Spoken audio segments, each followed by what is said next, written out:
G'day, Keithy here. Thanks for joining me again. Welcome back to another video. Now, we're sort of getting towards the end of the year. It's the end of October now. If you live up in North Queensland, anywhere north of Brisbane pretty much, you're gonna understand that it's getting really hot. It's 32 degrees today here in North Queensland. Lovely and sunny, and it's also humid. If you live anywhere sort of north of Mackay, you know what humidity is all about. So we're gonna try and do as many videos as we can at this point of the year from inside the garage, if possible. And now I'm standing next to the Range Rover again. Why am I standing next to the Range Rover? This time we're going to do another video about the air suspension system in the Range Rover. Now, the video that I did last week was on finding a leak and repairing it. We ended up getting that sorted by going into the valve block, finding the fault and putting some new O-rings in there. It was a very simple job. Thank you for all of your comments and feedback from that video. There's a lot of people that said, thanks Keithy, that's really great help. I can do that myself. I didn't think I could, but now I know that I can. So I'm glad that I've helped a few people out with that one. Today's video is a little bit of a follow on from that one. I'm going to talk to you today about the system that I've got in the front of this Range Rover called, I call it the bypass system, the EAS bypass system. Long and short of it is, I'm able to isolate the entire air suspension system, turn these little valves off, and the car will maintain the height that I tell it to and nothing else. So I'm going to show you in a little bit more detail what that is, because I've had a million questions on how did I do that. So I think it's time for me to tell you guys how I did that so that you can do it for yourself. You can replicate it, or you might even be able to contact me and ask, hey, can you help me with this? Maybe I can make a system for you if that's what you'd really like. The other thing I want to talk about too, well, quickly anyway, is this Ryobi stuff. Now, I've got two Ryobi fans here. The thing that I love about these fans is I can use them anywhere. So I've been doing some work at my investment property lately, and this fan has been very helpful for that, because I can run not only 18 volt, but also the 240 volt on both of these Ryobi fans. Now, that's been a bit of a lifesaver for me. Even though I've got 240 volts at my investment property, imagine if I was out bush somewhere and I needed to do some repairs on the car, or it was really, really hot where I was camping. These things can be a bloody lifesaver, I'm not gonna lie. So I thought I'd show you, because I am gonna use both of these fans while I do this video. That's how hot it is up here at the moment. Anyway guys, enough yabbering from me. Let's get on with the video. Grab yourself a coffee, this is gonna be a good one. Well,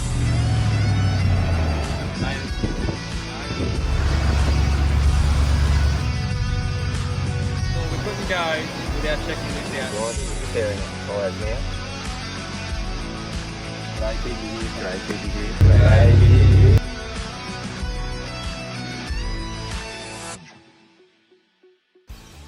Oh, you know what? I wish I had something that could keep my beer nice and cool. Whoa, check that bad boy out. It's a chilling with Keithy stubby cooler. Well, I'll be buggered. But you know what? This is more than just a stubby cooler. Because if you don't like beer, you can put your water or your coffee or something else in there. How's that? Oh, wowee, I'm impressed. And if you're impressed as well and you want one of the Chillin' with Keithy stubby coolers for 20 Australian dollars, that includes postage, I'll send you one of these bad boys to your door. I'll give you the details down below, $20, including the cost of getting it down to you, or up if you're up north of me. Chillin' with Keithy stubby cooler coming your way. There's the link right there. Woohoo! All right, so we're back down here in the engine bay. I've got the camera recording here as well as up there, as you can see. This is a closer look at the EAS valve block here, my air system all the way around here to the bypass system. As you can see, the tank is full here, so there's plenty of pressure in my EAS system at the moment. What we're here to do, I'm actually going to show you from the start all the way around and back out to everything that is completely stock that I have added. So let's get on with this one right now. So the first thing we're going to start from is the valve block. If you have a look on this camera now, you'll see there are green, red, blue, and down underneath here where my finger is a fourth one. So that's for each of the air springs right there. They go into the same places that your air springs would normally go from a standard P38 Range Rover. When you come out of the valve block here, you come up around the air filter box, And then down in front of the headlights, I've got 1, 2, 3, and 4 valves. So I can turn those valves off. From there, they come up to a T. So each of these ones here are, in fact, a T for each of the air springs. So that is 1, 2, 3, and 4 that have a T on them. This fifth one here, you're asking, okay, what is that? Well, that is actually the one that provides the air from the compressor system and the tank down the other end of the Range Rover. So I can fill the tank manually from here, and it will also tell me the pressure that is in the air tank. So it is full as a good right now, which is a good thing. If I wanted to go driving, my P38 suspension is ready to go right now. But this line, as you can see, is in blue, so it differs from the lines from the springs. So the springs have got T's here, whereas the blue one from the air compressor does not have a T here. So that comes directly down. As you can see, that's the blue line right there. That has not got a valve down here like all of the springs do. It just comes up directly to this position right here on the bypass system. But if you trace it back to where it comes out of the EAS valve block, you'll see there is a T there. You might ask, why have I done that and why have I not put a valve on there like I have for the springs? Well, the reason that I've done that is because I don't plan on isolating the pressure from the tank up to here, because I'd like to see what it is at all the time. Now, if there's a problem, I can always get to that in good time, but I should never need to not see the pressure in the tank for any reason. If I was going to disconnect anything from the valve block over here, then that doesn't matter because I'm going to lose air from the tank anyway. And it's never ever too difficult to fill the tank, as I'll show you later on. From here, each of these lines runs out and meets up with the original air lines right down here. Now, it might be a little bit difficult to see. I have got light on there. You can see those elbows, they're very shiny looking things. Right down there. There are 4 of them, so 1 for each of the air springs. They go to the airbags. Now, let's do a quick recap. Air lines from here, they stop here. Schrader valve says on or off. They go from here to a T for each of the air springs, and then off, as we showed just now, down here, back to each of the springs directly. There is nothing in line between these and these fittings. Why have I done it that way? So I can manually run the suspension. The airline system comes out of the EAS valve block here. I've got a T directly there. So this one here, wherever my finger is, this one here, this line here, runs directly to the air tank. And this blue line here runs around the airbox, just like the one for the springs, and is fitted up to here where I can see the pressure in the tank. And I can also add air to it using my ARB compressor from there or from underneath the tank, as I've shown you in the past. So as I've shown a number of times before, and I'm going to use file footage. So this is footage that I used when I was doing the EAS system diagnosis. If you have a look now, you'll be able to see where the airline from the ARB compressor goes to the tank, where I have also got a valve. So if I want to fill the tank using the ARB compressor, I have 2 options. I can use the valve underneath at the tank itself, as you're seeing right now, or I can hit a Schrader valve from this fitting here directly onto this valve block bypass system that I've made. Okay, so now let's talk EAS systems and why I've made the system like this. So I've got the valves here, and the valves come straight from the valve block. Why have I not just put a T up here and then run one line up to where my little bypass system is and the other one out to the springs? Well, I haven't done that because this way I can completely isolate the EAS system and run it 100% manual. So if I turn these valves off, this is all that determines when the springs go up and down. I have to pump air into them manually to make them move. They will stay at whatever height I tell them to do.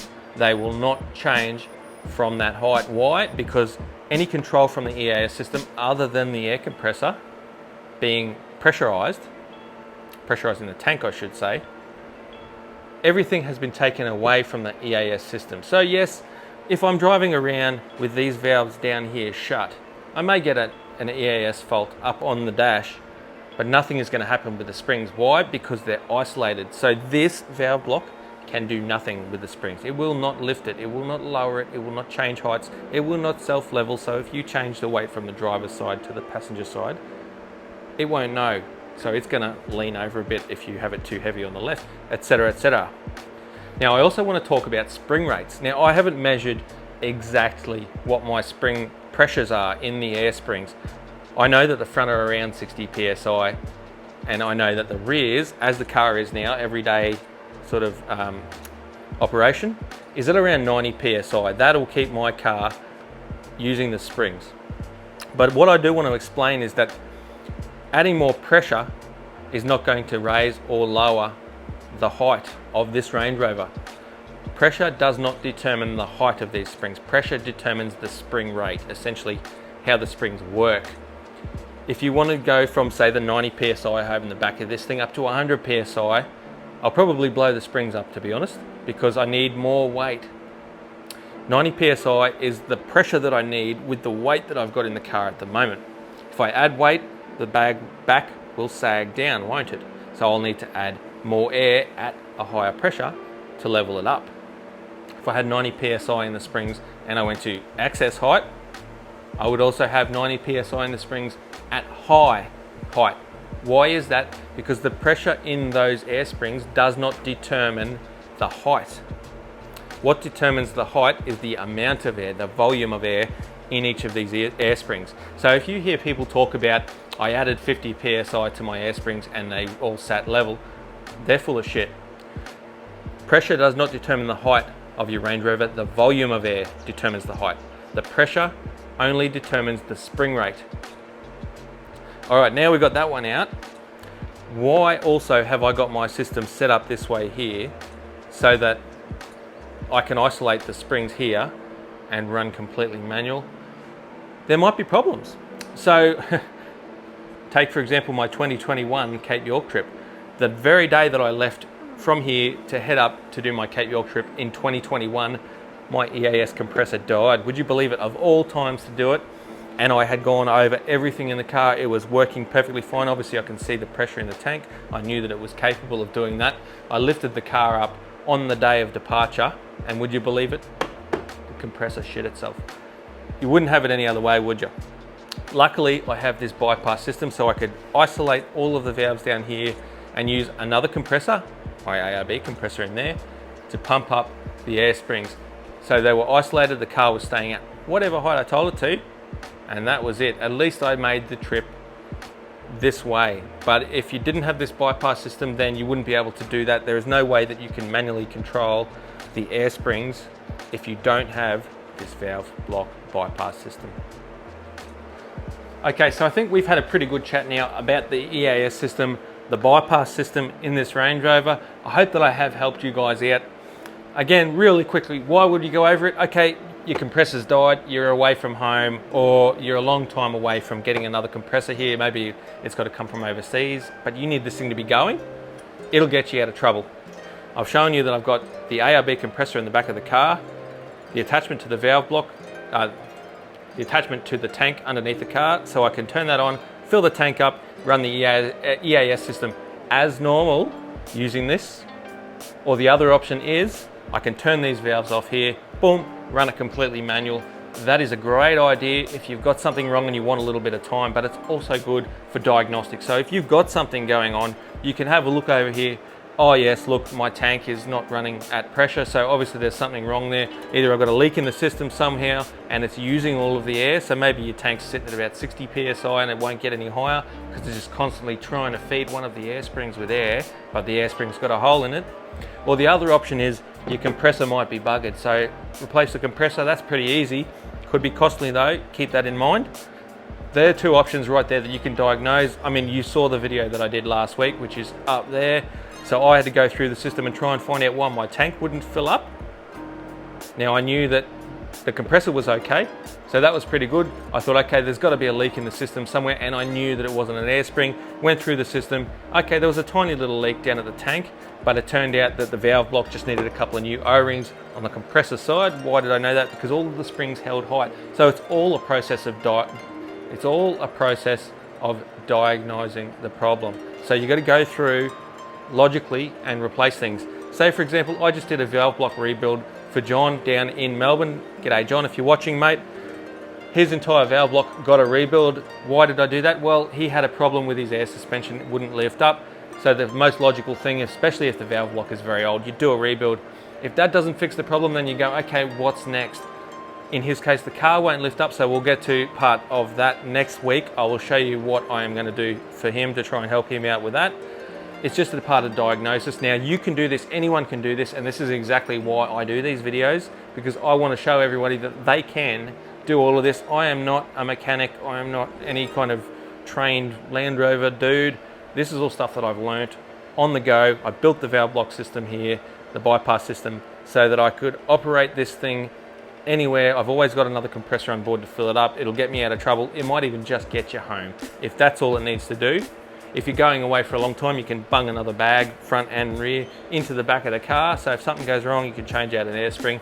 So you're pretty well covered if you've got a compressor and a replacement pair of air springs. You can't really go too far wrong when you've got this system here. It'll get you to work and back every day. It'll get you home. It'll get you chuck a trailer on there. It doesn't matter, because you can pump up the springs using this valve block system here. I think it's a great thing. And I think if you've got a P38 Range Rover, I think it's a really good thing to have. Now, I don't have enough experience with the L322 or any of the other vehicles that have air suspension. I know there's a lot of Mercedes and whatnot out there and BMWs that use the EAS systems that are similar to this, but not the same.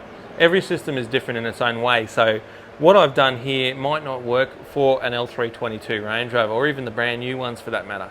So if you've got one of them and you want to try and replicate this, you need to work out more about what your suspension system does on those newer vehicles. I don't know what they do, so I'm not going to tell you right now, but a P38 Range Rover, I could tell you hand on heart that I know the suspension very well. I know how to eliminate the problems with it, and I can tell you now, if you are going through a problem, most likely it's not going to be an electrical issue. It'll be something like a compressor or a leak in the valve block or an airline that needs to be replaced, something like that. This will help you diagnose it. So guys, thanks very much. I hope I've helped you. Don't forget to subscribe. You can check up the top there. I always put up links to other videos that I've done on this kind of topic. So there'll be about 4 or 5 videos related to the EAS system in a P38 Range Rover. So take a look at them if you want to have a look at some of the ones that I've done in the past. I hope that this one meets the target of trying to be a little bit more detailed than the ones that I've done in the past. I've got 2 cameras on the go, so fingers crossed that has made this a little bit more interactive and gives you guys a little bit more of a chance to see exactly what's going on down in here. Righto guys, that's enough. Thanks very much. I'll catch you next time. See you later.